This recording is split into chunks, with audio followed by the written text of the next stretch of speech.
Hello friends, कैसे हैं आप सब। आई होप सभी बच्चे बहुत अच्छे से क्लासेस को अटेंड कर रहे होंगे और सभी लोग स्वस्थ होंगे, खुश होंगे, मेहनत कर रहे होंगे। तो चलिए बच्चों, इसी ऊर्जा के साथ अपने क्लास स्टार्ट करते हैं। आज हम लोगों की इंग्लिश ग्रामर की टॉप 20 क्वेश्चन वाली क्लास नंबर 21 है।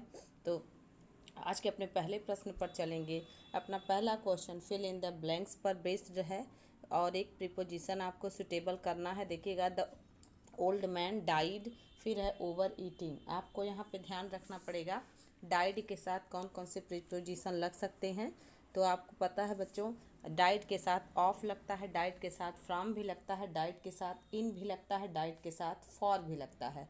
बट आपको याद रखना पड़ेगा क्या क्या कंडीशन है डाइट के साथ कौन से प्रीपोजिशन का। तो उसको नोट करते चलिएगा, इसका आप आंसर करिएगा। देखिएगा बच्चों, यहाँ पर आपको ध्यान रखना पड़ेगा फ्राम। बहुत बढ़िया, सी ऑप्शन करेक्ट है। ठीक है, फ्राम यहाँ पे करेक्ट होगा। अच्छा, फ्राम क्यों करेक्ट होगा इसको नोट कर लें आप।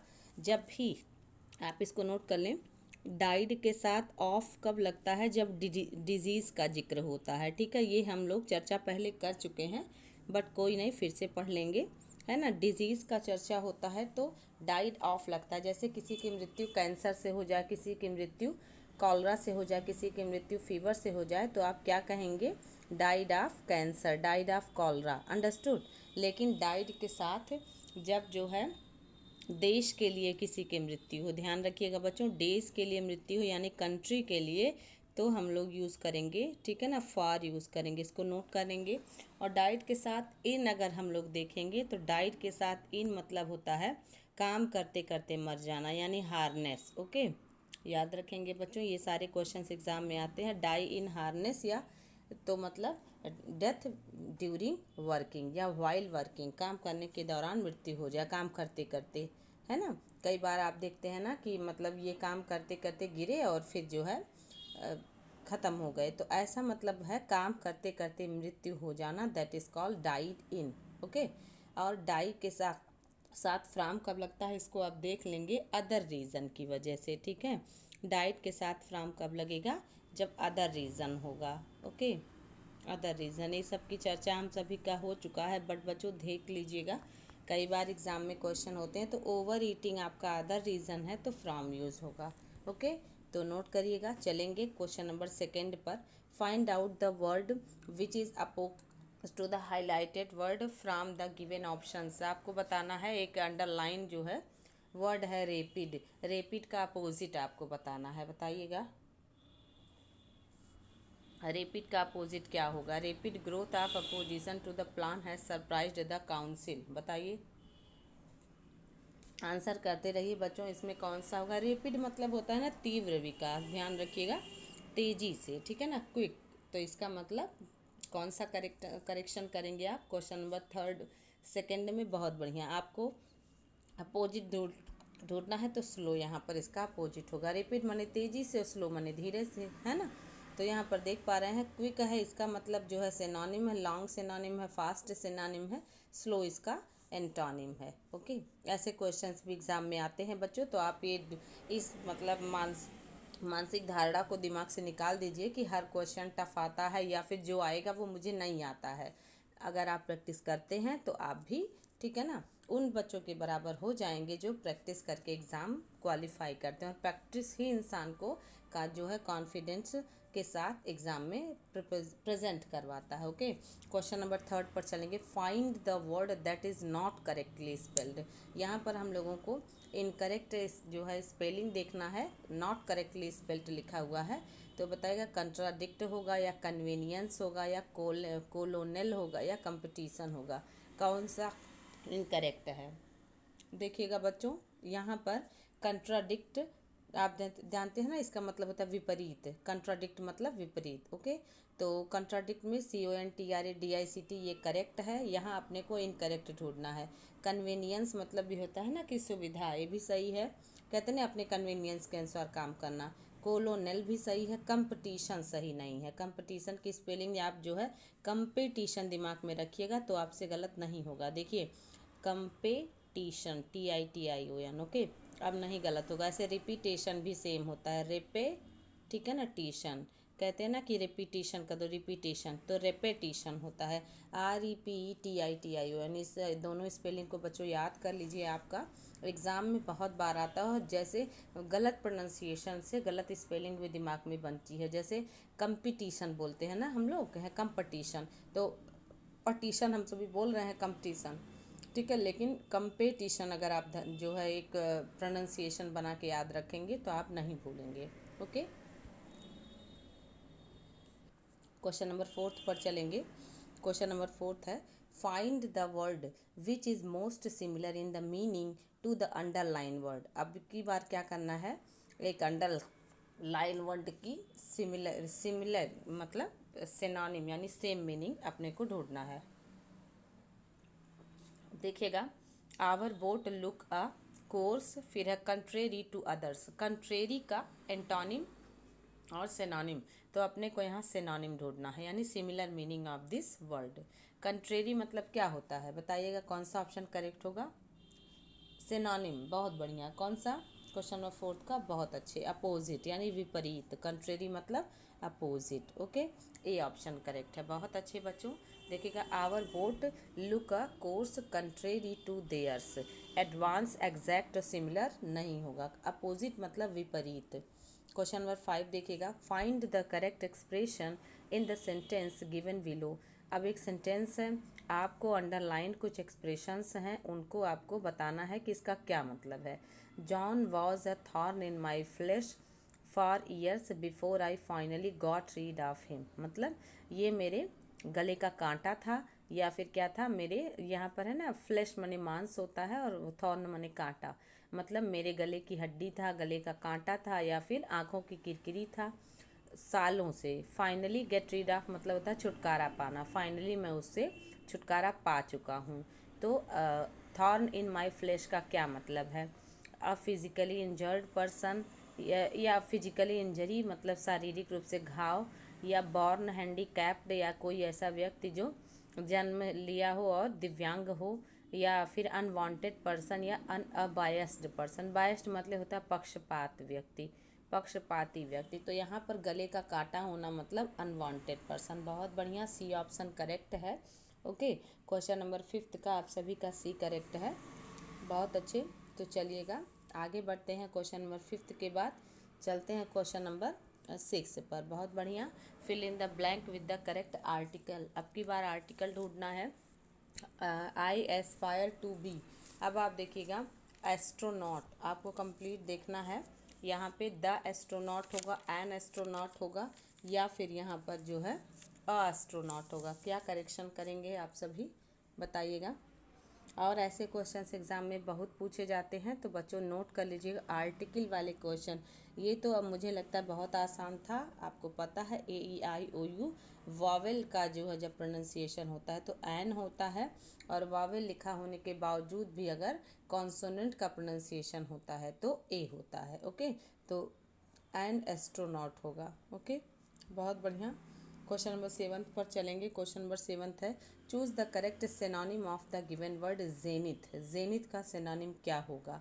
बॉटम सिनोनिम बताना है, ध्यान रखिएगा बच्चों, सिनोनिम माने similar meaning. Bottom, pinnacle, apathy या क्लोज। जेनिथ क्या करेंगे, बॉटम नहीं, नहीं बॉटम टेंटोनिम है। जेनिथ मतलब होता है टॉप, ठीक है ना, जेनिथ मतलब होता है टॉप। और क्या होता है, पीक। और क्या होता है, समिट, ठीक है। इसका मतलब होता है चोटी यानी कि ऊंचाई, पराकाष्ठा, ठीक है ना। तो पिनैकल, बहुत बढ़िया, pinnacle is the correct option. Okay, B option. बहुत अच्छे, सिनोनिम ढूंढना है। बॉटम इसका एंटोनिम था, पैथी मतलब होता है नो फीलिंग फॉर अदर्स, और क्लोज मतलब आप जानते ही हैं। ओके, तो क्वेश्चन नंबर 7 भी बहुत बढ़िया, आप लोगों का सबका सही है। चलते हैं क्वेश्चन नंबर 8 पर। क्वेश्चन नंबर 8 देखिएगा, मैटर रिटन बाय हैंड। एक ऐसा मैटर जो हाथ से लिखा हो, मैन्यूस्क्रिप्ट होता है, या प्रोलॉग होता है, इपीटाफ होता है, या बिनाइयल होता है, बताइएगा।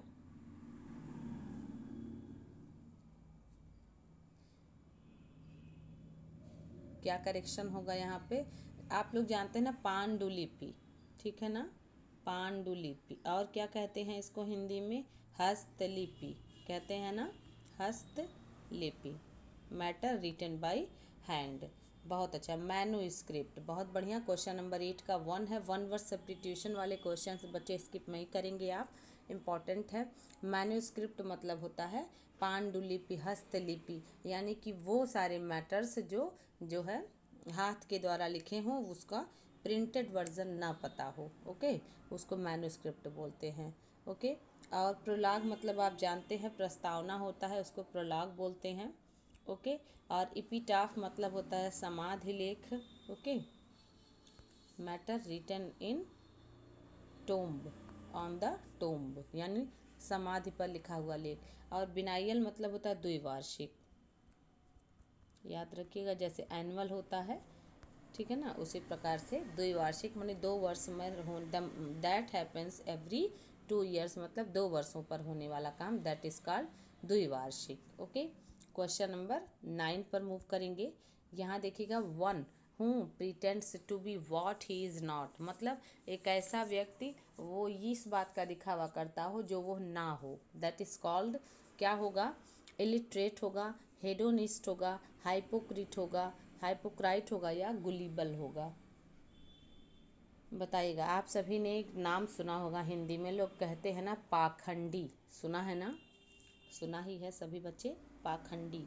इसका मतलब है कि जो वह व्यक्ति होने का दिखावा कर रहा है वह व्यक्ति नहीं है। पाखंडी सुना है ना? हाँ। हेडोनिस्ट नहीं, हेडोनिस्ट मतलब होता है सुखवादी, यानी कि एक ऐसा व्यक्ति जो खाओ पियो मौज उड़ाओ में विश्वास करता हो, सुखवादी मानसिकता का व्यक्ति, यानी कि हरदम वो सुख ही ढूंढे। और इलिटरेट मतलब जानते हैं, है ना, person who has no education, यानी निरक्षर, ओके। और हाइपोक्राइट, बिल्कुल सही। इसको जो है इम्पोस्टर भी एक शब्द है, इसको भी नोट कर लीजिएगा। इम्पोस्टर, इम्पोस्टर मतलब भी होता है पाखंडी, यानी कि जो वह नहीं है वह बनने का ढोंग कर रहा है, दैट इज कॉल्ड हाइपोक्राइट या इम्पोस्टर। और गुलिबल मतलब होता है भोला भाला, ठीक है ना, जो दूसरों की बातों पर विश्वास बड़ी आसानी से कर जाए, that is called गुलिबल, okay. Understood. Question number 10 पर चलेंगे। हाईलाइटेड वर्ड क्या है? Run. When he saw him last, he run to catch a bus. आपको बताना पड़ेगा कि यहाँ पर क्या होगा। रन को आप हटाएंगे तो क्या करेंगे? वॉज रनिंग करेंगे, हैज़ रन करेंगे, हैड रन करेंगे, या नो इम्प्रूवमेंट करेंगे? क्वेश्चन नंबर 10 बताइएगा बच्चों। ये सारे जो है, अगर आप ध्यान दे रहे हैं, जो भी मतलब बच्चे कंटिन्यूअसली क्लास को अटेंड कर रहे हैं, वे देख पा रहे हैं व्हेन वाले क्वेश्चंस कैसे अलग अलग तरह से एग्ज़ाम में पूछे जाते हैं, और कैसे हम सभी को ऐसे क्वेश्चंस का, ठीक है ना, जो है सॉल्यूशन देखना है। तो when he was running, when क्या है? When we saw him last, जब मैंने पिछली बार देखा तो वह दौड़ रहा था बस पकड़ने के लिए, तो ए ऑप्शन करेक्ट होगा, है ना। बिल्कुल कंफ्यूज नहीं होना है बच्चों। जब ऐसी सिचुएशन हो तो एक काम के बाद दूसरा काम, या एक साथ 2 कार्य, तो व्हेन और व्हाइल को ही ध्यान में रखा जाता है। When we saw him last, जब मैंने लास्ट टाइम उसको देखा तो वो दौड़ रहा था, है ना। तो यहाँ पर बिल्कुल सही, ये ऑप्शन करेक्ट है, इसको नोट कर लें बच्चों, है ना। ऐसे क्वेश्चंस एग्जाम में आते हैं। रन को हटाएंगे तो वॉज रनिंग को करेंगे, ओके। चलिएगा क्वेश्चन नंबर 11 पर चलेंगे। आइदर रमेश और his friends has committed this mistake, यहाँ पर क्या बताना है? नो एरर है, एक ऑप्शन। आइदर रमेश और his friends has committed this mistake, बताएंगे बच्चों। हैज़ नहीं रहेगा, ओके, तो क्या हो जाना चाहिए? हैव। बहुत अच्छे, ओके। अच्छा, हैव क्यों होना चाहिए? ध्यान रखिएगा बच्चों, यदि आइदर और के साथ 2 सब्जेक्ट जुड़े हों तो हेल्पिंग वर्ब हमेशा बाद के सब्जेक्ट के अनुसार लगता है, ध्यान रखिएगा। आइदर के साथ एक सब्जेक्ट और के साथ दूसरा सब्जेक्ट जब लगता है तो हेल्पिंग वर्ब हमेशा बाद वाले सब्जेक्ट के अनुसार लगता है, ओके। ध्यान रखेंगे, इसको नोट कर लेंगे, ओके। बिल्कुल। क्वेश्चन नंबर 11 का बी ऑप्शन करेक्ट है, यानी हैव कमिटेड होना चाहिए, हैज़ कमिटेड नहीं। तो हिज फ्रेंड्स प्लूरल है तो हैव लगेगा बाद वाले वर्ब के अनुसार, सब्जेक्ट के अनुसार। क्वेश्चन नंबर 12 देखेंगे। Change the following sentence into passive voice. बताइएगा पैसिव वॉइस में सेंटेंस करना है। People always laugh at him, इसको बताइएगा। लोग हमेशा उस पर हंसते हैं। तो क्या करेंगे आप, कौन सा टेंस से पहले टेंस पहचानेंगे। यदि आप टेंस पहचान जाते हैं बच्चों तो आपका काम आसान हो जाता है। प्रेजेंट इंडेफिनिट टेंस है ना क्वेश्चन नंबर 12 में। जब आप देख पा रहे हैं कि प्रेजेंट इंडेफिनिट टेंस है तो आपको क्या करना है। प्रेजेंट इंडेफिनिट किस में चेंज होता है, past, no no no past में नहीं, प्रेजेंट है ना, इज एम आर में चेंज होता है, याद रखिएगा। इज एम आर वर्ब का थर्ड फॉर्म। तो किस में है, ए में नहीं है, पास्ट हो गया, बी में प्रेजेंट परफेक्ट कॉन्टिन्यूअस हो गया, और सी में बीइंग लग गया, और D is the correct option. बिल्कुल सही, डी वाले बच्चे आप सभी लोग करेक्ट जा रहे हैं। He is always being laughed, मतलब वो हमेशा हंसा जाता है, और ये प्रीपोजिशन नहीं हटाते हैं, ऐसा क्वेश्चन आया था, है ना। आया था क्या, हरदम एग्ज़ाम में आ जाता है कि पहले से कोई प्रीपोजिशन लगा हो तो उस प्रीपोजिशन को हटाया नहीं जाता है, ये पहला नियम। दूसरा नियम कि जैसे बाई लगा करके पीपुल को लिखा नहीं जाता है, ठीक है। कुछ वेल नोन और अननोन सब्जेक्ट होते हैं जिसको बाई लगाकर नहीं लिखा जाता। जैसे अगर कहना हो किसी ने मेरी पर्स चुरा ली, तो someone has stolen my purse, तो my purse has been stolen by someone आपको नहीं करना है, क्योंकि किसी न किसी ने चुराया ही होगा। ऐसे है we should serve our country, तो our country should be serve by us नहीं करना है, क्योंकि जो कह रहा है जो सुन रहा है वो दोनों के लिए लागू होता है कि देश की सेवा करनी चाहिए। वैसे पीपल हो गया, पुलिस हो गया, कुछ ऐसे वर्ड हैं जिनको बाई लगाकर आप नहीं लिखते हैं। बट पहले से अगर बाई प्रीपोजिशन फिक्स बन के आया है तो आप लास्ट में लिखेंगे, बट इन वर्ड के साथ नहीं। वैसे ऐट को आप हटा नहीं सकते हैं, याद रखिएगा। ऐसे क्वेश्चंस एग्जाम में आते हैं और ऑप्शन भी आपको ऐसा बनाता है, एक जगह ऐट हटा करके एक जगह ऐट लगा करके, तो आपसे गलत हो सकता है।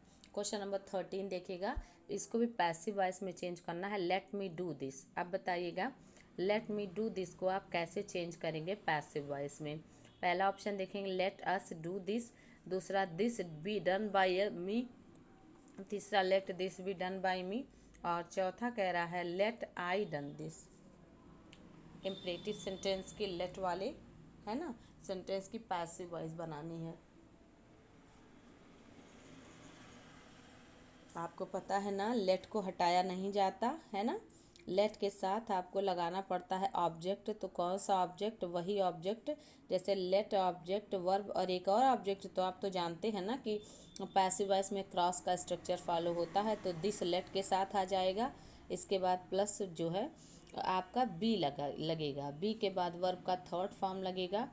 इसके बाद आप बाई लगाएंगे। अब जो आगे वाला ये ऑब्जेक्ट था उसको मी में चेंज करके दूसरा ऑब्जेक्ट लिखेंगे। समझ पा रहे हैं ना। तो अब आपको मिल जाएगा let this be done by me. Let object be plus verb का third form plus by plus me, मतलब लेट के बाद वाला ऑब्जेक्ट। समझ पा रहे हैं ना इस क्वेश्चन को। ऐसे क्वेश्चन एग्जाम में आते हैं और बड़े आराम से आप कंफ्यूज हो सकते हैं, इसलिए प्रैक्टिस करते रहिए बच्चों, क्लासेज को देखते रहिए कंटिन्यूअसली, है ना। हर तरह के क्वेश्चंस आपको देने का प्रयास किया जाता है ताकि आपको हर क्वेश्चन से इंट्रोड्यूस कराया जा सके। क्वेश्चन नंबर 14 पर आएंगे। Choose the correct spelling.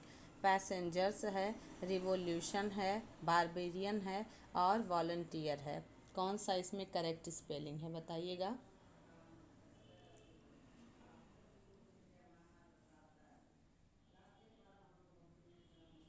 कौन सा करेक्ट है, बारबेरियन। बहुत बढ़िया, बारबेरियन करेक्ट है, सी। बारबेरियन मतलब अनसिविलाइज्ड, सैवेज, है ना, वाइल्ड पीपल, इनके लिए जो है बारबेरियन लगता है। पैसेंजर की करेक्ट स्पेलिंग होगी PASSENGERS, इसको ध्यान रखिएगा। EN रहेगा, AN नहीं रहेगा। और रिवोल्यूशन की REVOLUTION होता है, SION नहीं होता है, इसको देख लीजिएगा। और वॉलंटियर मतलब होता है स्वयं सेवी, तो VOLUNTEER होता है, इसको भी ध्यान रखिएगा। एग्ज़ाम में आते हैं ये सारे स्पेलिंग्स। तो इन चारों स्पेलिंग्स में सी ऑप्शन की स्पेलिंग करेक्ट है, बाकी सब इनकरेक्ट है। बहुत अच्छे। क्वेश्चन नंबर 15 देख लीजिएगा। अ person who is self centred, एक ऐसा व्यक्ति जो अपने आप को ही जो है महत्व देता हो, बाकियों को महत्व न देता हो, that person is called. Egoist होगा, इसेंट्रिक होगा, कैलीग्राफी हो गया, एम्फेबियन होगा। कौन सा करेक्शन करेंगे इसमें आप? सेल्फ सेंटर्ड, अहमवादी व्यक्ति है ना। मैं, मेरा मेरा कार, मेरा पैसा, मेरा मोबाइल, है ना, मैं करता रहे। क्वेश्चन नंबर 15 का ए, बहुत बढ़िया, आप सभी लोग करेक्ट हैं। अहमवादी, ओके। Self centred. इसेंट्रिक मतलब होता है सन की व्यक्ति जो समय समय पर कुछ ऐसे रिएक्ट कर दे कि सिचुएशन से अलग हो। और कैलीग्राफी मतलब होता है ब्यूटीफुल हैंड राइटिंग। और एम्फीबियन मतलब होता है ना, ऐसे जीव जो जल में थल में दोनों जगह रहें, उसको उभयचर जीव, उसके लिए एम्फेबियन लगता है। उभयचर प्राणी, ठीक है ना, जैसे कछुआ, मेढक, है ना, उसको एम्फीबियन कहें। और कैलीग्राफी ब्यूटीफुल हैंड राइटिंग, है ना। अ पर्सन, और इसेंट्रिक के लिए हो जाएगा a person who has odd habits, okay. Question number 16 पर चलेंगे। Despite of applying for many jobs he is still jobless, change the highlighted expressions. मतलब despite of applying many jobs को आपको चेंज करना है, ओके। ऑप्शन से देखेंगे, despite of applying many job, या फिर जो है despite applying for many jobs, या despite to apply for many job, या despite for apply many job. अब आप देख पा रहे हैं एक ऑप्शन ऐसा है जिसमें डिस्पाइट के बाद कुछ नहीं लगा है कोई प्रीपोजिशन, और एक ऑप्शन ऐसा है जिसमें अप्लाई के जो है बाद कोई प्रीपोजिशन नहीं लगा है, ठीक है। तो आपको ध्यान क्या रखना पड़ेगा कि अगर डिस्पाइट कहीं लिखा हो, ठीक है ना, डिस्पाइट, है ना, और कहीं पर लिखा हो in spite of, okay, in spite plus of, तो इन स्पाइट के साथ ऑफ लगता है, लेकिन डिस्पाइट के साथ कुछ नहीं लगता। डिस्पाइट अकेले होता है, इसका मतलब भी होता है के बावजूद। इसको नोट कर लीजिएगा बच्चों, ध्यान दीजिएगा, ऐसे क्वेश्चंस भी एग्जाम में आते हैं। इन स्पाइट के साथ आप ऑफ लगाते हो, बट डिस्पाइट के साथ no preposition will be used. Understood? क्यों? क्योंकि डिस्पाइट का मतलब ही होता है कि के बावजूद, और जब मीनिंग ही निकले तो आपको नॉट का या कोई ऐसे वर्ड का प्रयोग नहीं किया जाता। जैसे लेस्ट के साथ नॉट नहीं लगता, क्योंकि लेस्ट की मीनिंग ही होती है, कहीं ऐसा ना हो। अनलेस के साथ नॉट नहीं लगता, क्योंकि अनलेस की मीनिंग ही होती है जब तक नहीं। वैसे इंटर के साथ कोई प्रीपोजिशन नहीं लगता सामान्य सेंस में, क्योंकि में प्रवेश करना उसकी मीनिंग ही होती है। उसी प्रकार से बच्चों ध्यान रखिएगा, आपको मिल जाएगा कि डिस्पाइट के साथ ऑफ नहीं लगता, लेकिन इन स्पाइट के साथ ऑफ लगता है। समझ पा रहे हैं ना?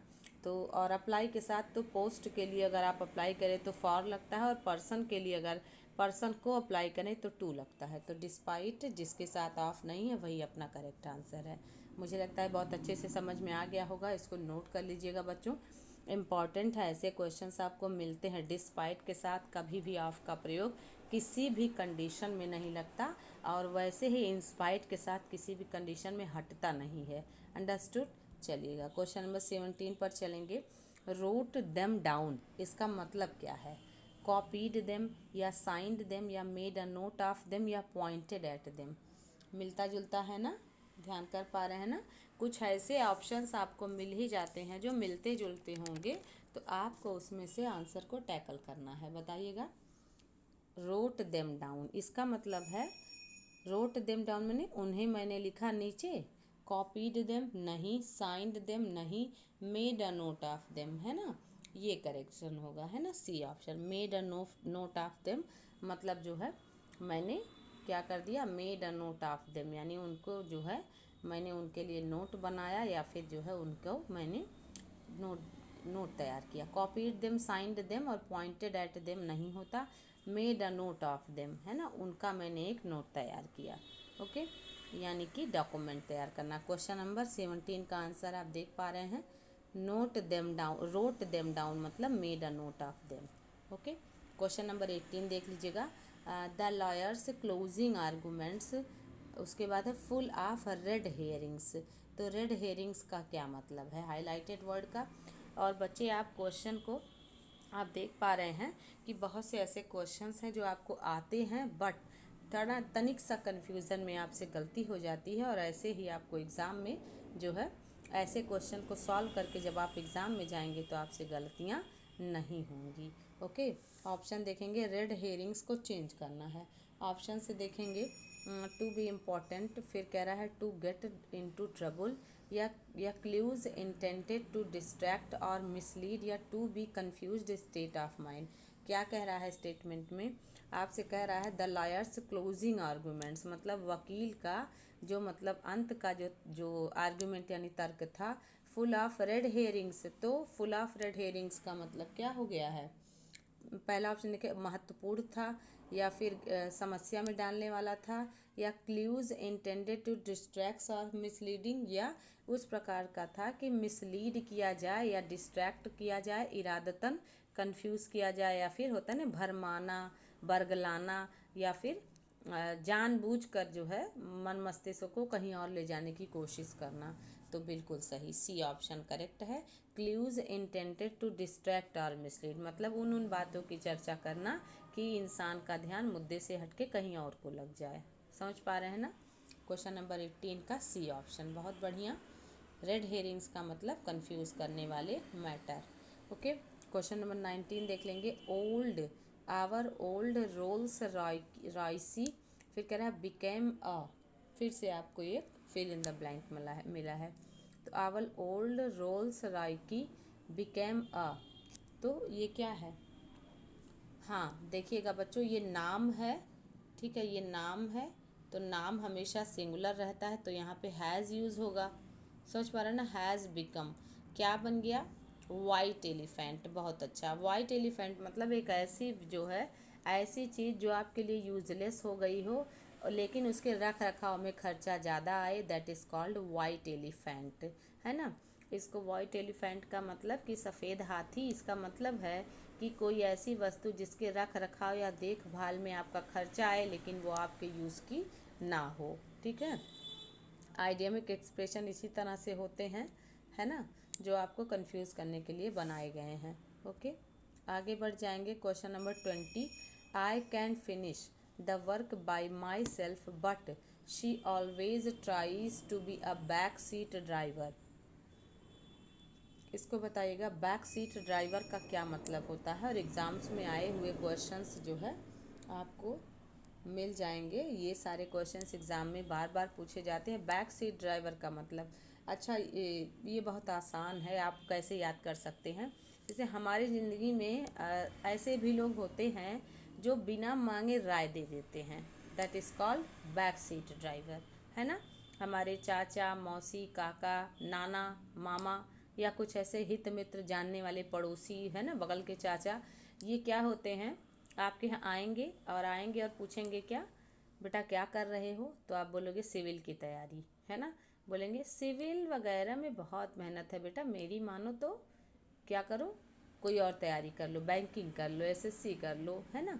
ऐसे कुछ राय दे देंगे। बैंकिंग एसएससी वाले बच्चों को क्या कहें, कहाँ बैंकिंग एसएससी में उलझे हो, तुम्हें क्या करना चाहिए, तुम्हें सिविल की तैयारी करनी चाहिए, तुम्हें बीटेक कर लेना चाहिए, तुम्हें डॉक्टर की तैयारी कर लेनी चाहिए। मतलब आपको, आप क्या कर रहे हो वो आपके इंटरेस्ट पर डिपेंड करता है, लेकिन कुछ ऐसे लोग होंगे जो मुफ्त का राय आपको दे के चले जाएंगे, है ना। तो इसका मतलब पहला ऑप्शन देख लीजिए, मिसगाइड अदर्स, नहीं। दूसरा कह रहा है want to do something herself, यानी कि person who falsely accuse other, नहीं। Unwanted advice, person who gives unwanted advice, बहुत बढ़िया। I can finish the work by myself, मतलब मैं काम जो है अकेले ही फिनिश कर सकता हूँ, लेकिन she always tries to be a back seat driver, कि वह हमेशा कोशिश करती है कि बैक सीट ड्राइवर बने, मतलब मुफ्त की या बिन मांगी सलाह वो दे देती है या दे के चली जाती है। अंडरस्टूड ना। तो चलिएगा, मुझे लगता है आज को ये रट जाएगा, अब नहीं भूलेगा, है ना। तो चलिएगा बच्चों, थैंक यू सो मच। खुश रहिए, पूरी एनर्जी के साथ मेहनत करते रहिए, लगा दीजिए पूरी एनर्जी और अपने जीवन को बदल डालिए। मिलते हैं नेक्स्ट क्लास में। Thank you so much. आप बहुत मेहनत कर रहे हैं, ऐसे ही मेहनत करते रहिए। Thanks a lot. कंटिन्यूसली आप जो है अपने पढ़ाई को जारी रखिएगा, वीडियो को लाइक कर दीजिएगा, शेयर कर दीजिएगा और कमेंट ज़रूर लिखिएगा। मिलते हैं नेक्स्ट क्लास में। Thank you so much. ताकि मुझे पता चल सके कि विद्यार्थियों को ये वीडियो हेल्पफुल हो रही है या नहीं। थैंक्स।